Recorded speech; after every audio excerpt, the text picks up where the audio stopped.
Assalamualaikum warahmatullahi wabarakatuh. Anak-anak sehat dan hebat, jumpa lagi di channel MFTV. Kali ini kita akan belajar tema 7, subtema 1, pembelajaran 1 dan 2. Kami ingatkan bagi yang belum subscribe untuk klik subscribe, like, dan nyalakan tombol loncengnya agar channel ini semakin berkembang. Bagaimana kabarnya hari ini anak-anak sekalian? Semoga tetap semangat, sehat, alhamdulillahirabbil alamin. Sebelumnya marilah kita berdoa bersama-sama. Semoga Allah memberikan kepada kita semua ilmu yang manfaat dan keselamatan dunia akhirat. Amin ya rabbal alamin. Pembelajaran yang pertama. Benny, Edo, Siti, dan Dayu berkumpul di teras rumah. Ibu Dayu menyediakan roti. Roti adalah makanan yang terbuat dari tepung. Dayu dan teman-teman menikmati roti buatan Ibu Dayu. Dayu teringat sebuah lagu tentang roti. Dayu menyanyikannya di depan teman-teman. Lagu tersebut berjudul Rotiku. Pola irama suatu lagu. Lagu Rotiku memiliki pola irama yang berbeda. Pola irama adalah sekelompok bunyi dengan susunan tertentu. Pola irama muncul secara berulang-ulang dan teratur dalam sebuah lagu.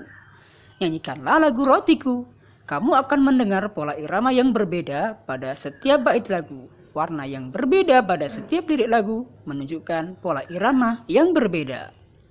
Mari kita nyanyikan bersama-sama lagu Rotiku karya A.T. Mahmud.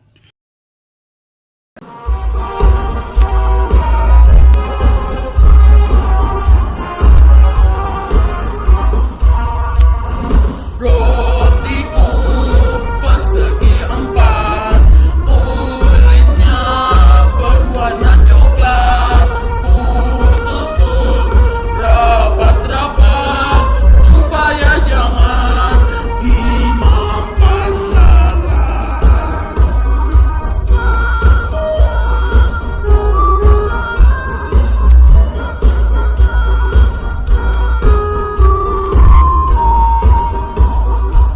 Rotiku persegi empat, kulitnya berwarna coklat, tutup rapat-rapat supaya jangan dimakan lalat. Nah, demikianlah tadi lagu Rotiku karya A.T. Mahmud. Cobalah minta temanmu menyanyikan lagu Rotiku. Dengarkan pola irama pada lagu tersebut. Apakah pola iramanya sama atau berbeda? Ya, jawabannya tentu berbeda. Siti menunjukkan sebuah teks bacaan. Isinya tentang teknologi pangan. Tahukah kamu apa arti teknologi pangan? Ayo kita baca teks bacaan yang ditunjukkan oleh Siti. Teknologi pangan. Alam Indonesia sungguh kaya. Kacang kedelai, jagung, dan kelapa adalah hasil pertanian. Telur, daging, dan susu adalah hasil peternakan. Semua itu adalah sumber pangan kita. Pangan artinya makanan. Alam Indonesia menyediakan sumber pangan kita. Hasil panen dan ternak yang melimpah memberi makanan yang cukup bagi kita. Akan tetapi hasil pertanian dan peternakan tidak dapat bertahan lama. Makanan itu dapat busuk. Makanan busuk harus dibuang. Hasil panen harus diolah agar tidak cepat membusuk. Mengolah hasil panen dilakukan dengan teknologi pangan. Teknologi pangan adalah penggunaan ilmu pengetahuan untuk mengolah pangan. Teknologi pangan dapat menghasilkan makanan baru. Teknologi pangan menjaga agar makanan tidak cepat membusuk. Hasil panen berlimpah dapat diolah menjadi makanan baru. Kacang kedelai dapat dibuat menjadi tahu, tempe, dan kecap. Susu sapi dapat diolah menjadi mentega, susu bubuk, dan keju. Teknologi pangan mengolah makanan agar tahan lama. Teknologi pangan sangat bermanfaat bagi kehidupan. Jawablah pertanyaan berikut berdasarkan teks teknologi pangan. Apa arti dari pangan? Ya, pangan artinya makanan. Yang kedua, apakah hasil panen pertanian dan peternakan dapat bertahan lama? Jawabannya, hasil pertanian dan peternakan tidak dapat bertahan lama. Yang ketiga, bagaimana cara mengolah hasil panen? Mengolah hasil panen dilakukan dengan teknologi pangan. Apa saja contoh makanan yang terbuat dari kacang kedelai? Kacang kedelai dapat dibuat menjadi tahu, tempe, dan kecap. Apa manfaat dari teknologi pangan? Teknologi pangan mengolah makanan agar tahan lama. Tuliskan 5 hal yang kamu ketahui setelah membaca teks teknologi pangan. Ya, yang pertama, pangan artinya makanan. Yang kedua, hasil pertanian dan peternakan tidak bisa bertahan lama. Yang ketiga, hasil pertanian dan peternakan diolah dengan menggunakan teknologi pangan. Yang keempat, teknologi pangan mengolah makanan agar tahan lama. Yang kelima, hasil panen berlimpah dapat diolah menjadi makanan baru. Ibu Edo sedang membuat tahu. Edo mengajak teman-teman untuk melihatnya. Semua tertarik dan ingin belajar membuat tahu. Cara membuat tahu cukup mudah. Pertama, ibu menghaluskan dan merebus kedelai. Hasil rebusan disaring hingga tak ada ampas. Kemudian hasil rebusan dimasak lagi hingga menjadi susu kedelai. Setelah diberi cuka dan didinginkan, adonan tahu siap dicetak. Luas permukaan suatu bidang. Ibu Edo mengukur luas kain untuk menyaring tahu dengan menggunakan satuan tidak baku. Seperti gambar berikut itu. Satuan luas. Kain menutup seluruh permukaan tahu. Setelah tertutup, kemudian diukur dengan menggunakan satuan luas, maka akan terlihat seperti gambar di bawah ini.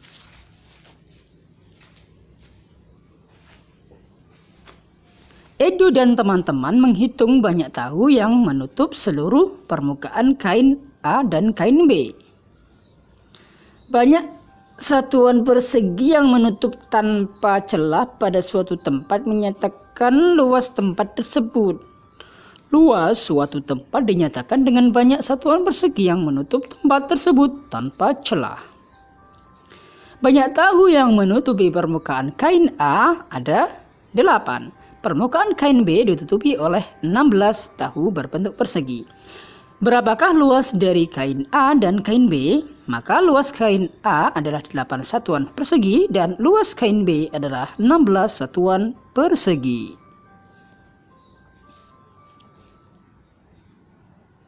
Amati gambar di bawah ini, hitunglah luas dari setiap gambar berikut.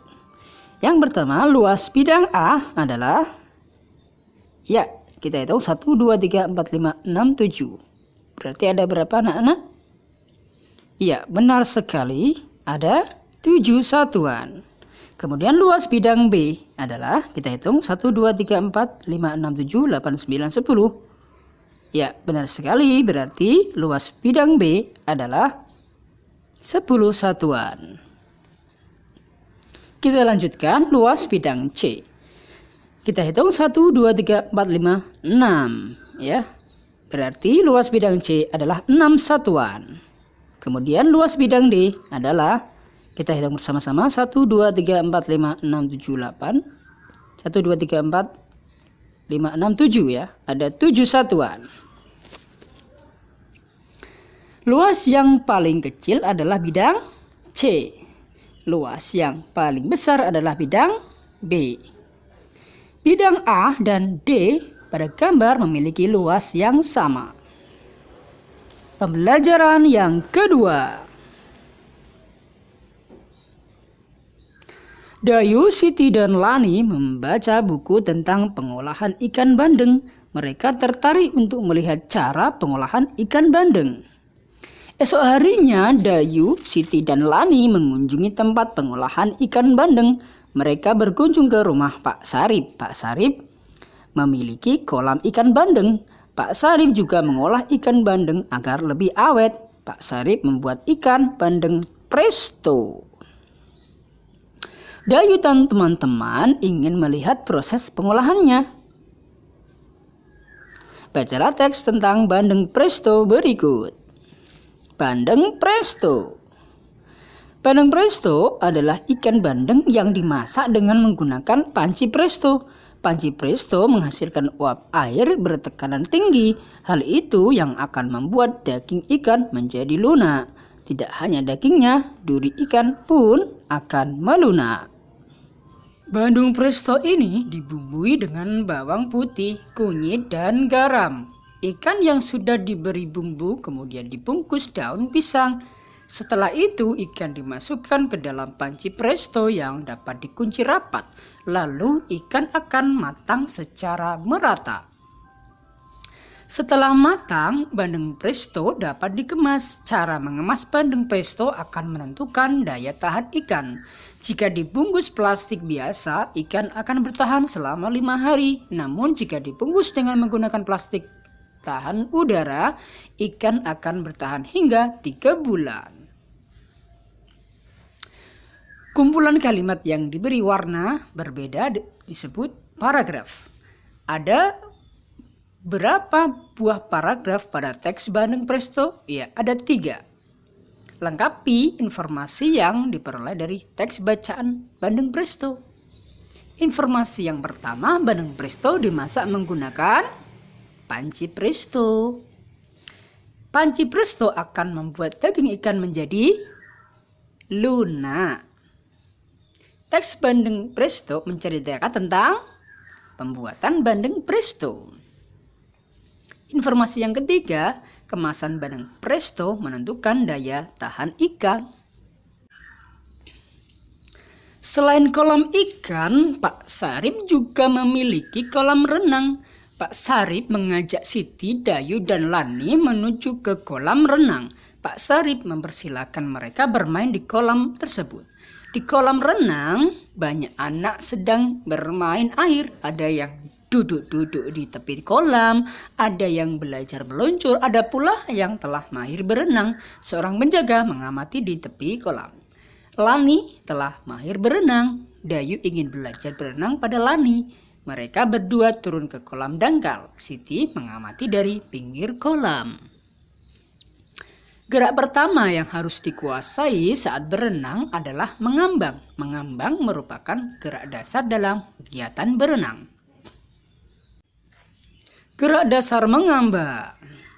Saat berenang, perhatikan keselamatan diri dan orang lain. Gunakan alat bantu seperti pelampung untuk menjaga keselamatan diri saat belajar mengambang dalam air. Pelampung adalah alat bantu untuk menjaga tubuh tetap mengambang saat berenang. Amati berbagai alat pelampung berikut.